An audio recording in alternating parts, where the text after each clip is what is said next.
Bonjour à tous et bienvenue. Dans cette vidéo, nous allons parler de deux événements, dont l'un n'est pas à encourager, et l'autre par contre est un geste magnifique dans le monde du sport.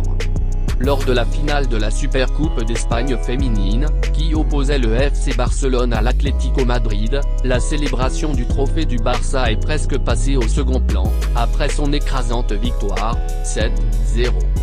Alors que le Barça menait, 6-0, Virginia Torrecilla, la milieu espagnole, ex-Montpellier, a rejoué lors de la finale en faisant son entrée à la 86e minute à la place de Silvia Meseguer. Absent depuis sa dernière apparition, le 11 mars 2020, suite à une tumeur cancéreuse au cerveau. Diego Costa, lui avait même dédié un but lors de ses épreuves difficiles. Opérée avec succès, elle a pu rejouer, et cela a complètement changé l'atmosphère du terrain dans le deux camps, qui du côté Atlético Madrid, retrouve une coéquipière, et du côté Barcelone retrouve la joie de jouer avec ce talent qui n'aurait probablement plus joué. Pour l'occasion, du côté Atlético Madrid par des applaudissements, ensemble avec le public à son entrée, et du côté Barcelone, elles l'ont célébré en fin du match.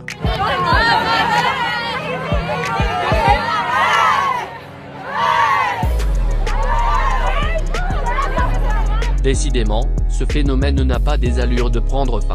En Angleterre, Suisse, France, et presque un peu partout, le jet des bouteilles et autre chose, ainsi que les invasions sur le terrain, prennent de plus en plus de l'ampleur, et malgré des sanctions, cela ne compte pas vraiment s'arrêter. Après Lucas Digne, en Angleterre la semaine passée qui a subi un jet de bouteilles de tribune, contre Everton, c'est un autre événement qui s'est produit au Brésil. Lors d'un match de demi-finale de la Coupe du Brésil de moins de 20 ans, opposant Sao Paulo contre Palmeiras, ce dernier a voulu se tourner en drame après l'invasion des supporters. O São Paulo do Alex tentando golzinho para empurrar para os pênaltis. Com tentativa de agressão no jogador. Les énergumènes ont envahi le terrain, alors que leur équipe était menée, 0-1, par les jeunes de Palmeiras. Descendu de tribune de l'Arena Barueri, la sécurité a intervenu au plus vite car on a longtemps cru que l'un d'eux était en possession d'un couteau. Que pena, hein? Tudo sendo. Après l'analyse des vidéos par la sécurité, ils ont confirmé que le couteau retrouvé par l'arbitre sur le terrain, était lancé depuis les tribunes au milieu de plusieurs objets. Le match avait finalement repris, et a pu aller à son terme. Nous sommes à la fin de cette vidéo, n'oubliez pas de vous abonner, car cela nous fait chaud au cœur, et nous vous souhaitons le meilleur du monde.